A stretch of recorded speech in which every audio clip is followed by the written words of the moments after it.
Super star Rajinikanth గారు నటించిన Jailer cinema ఎంత పెద్ద హిట్ అయిందో ప్రత్యేకంగా చెప్పాల్సిన పనైతే లేదు. ఈ మధ్యకాలంలో రజనీకాంత్ గారు అంత పెద్ద హిట్ అందుకోలేదు అనడంలో ఎటువంటి డౌటు లేదు. నెల్సన్ దిలీప్ కుమార్ దర్శకత్వంలో వచ్చినటువంటి జైలర్ సినిమా ఎంత సంచలన విజయం సాధించిందో ప్రత్యేకంగా చర్చించాల్సిన అవసరమైతే లేదు.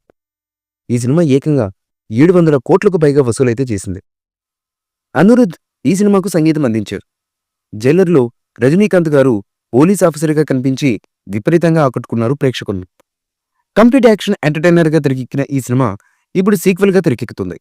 ఇప్పుడు ఈ సీక్వెల్లో ఓ టాలీవుడ్ స్టార్ హీరో నటిస్తున్నారని తెలుస్తోంది. జైలర్ సినిమాలో కొంతమంది హీరోలైతే గెస్ట్ రోల్లో కనిపించి మెప్పించారు. కన్నడ హీరో శివరాజ్ కుమార్ గారు, మలయాళ స్టార్ హీరో మోహన్ లాల్ గారు జైలర్ సినిమాలో గెస్ట్ రోల్లో కనిపించి ప్రేక్షకులను విపరీతంగా ఆకర్షించారు. ఇక ఇప్పుడు జైలర్ 2లో కూడా కొంతమంది హీరోలు గెస్ట్ రోల్లో కనిపిస్తారని తెలుస్తుంది.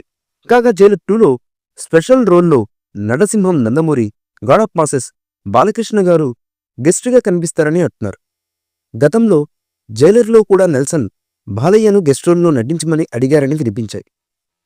కానీ ఇప్పుడు జైలర్ 2లో బాలయ్య కనిపించబోతున్నారని లీగువీర్ నుంచి సమాచారం అయితే అందుతుంది.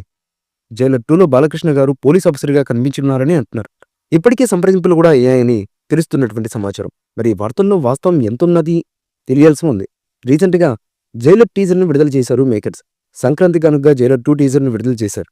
ఈ సినిమాలో జైలర్కు మించి యాక్షన్ ఉండనుందని టీజర్ చూస్తే అర్థమవుతుంది. ఇక బాలకృష్ణ గారు రీసెంట్గా డాకు మహారాజ్ సినిమాతో హిట్ అందుకున్న విషయం మనకు తెలిసిందే. అంతేకాకుండా టాలీవుడ్ యాక్షన్ మూవీస్కి కేరా పట్రస్ అయినటువంటి బోయపాటి శ్రీను దర్శకత్వంలో అఖండ 2 సీక్వెల్ చేస్తున్నారు మన బాలయ్య. ఈ మూవీపై మీ అభిప్రాయాన్ని కమెంట్ బుక్లో తెలియచేయండి. ఈ వీడియో మీకు నచ్చితే లైక్ చేయండి, షేర్ చేయండి, కమెంట్ చేయండి. మరిన్ని అప్డేట్స్ కోసం మా ఛానల్ని సబ్స్క్రైబ్ చేయండి. అలాగే పక్కనే ఉన్న గంట సింబల్ని గట్టిగా కొట్టండి.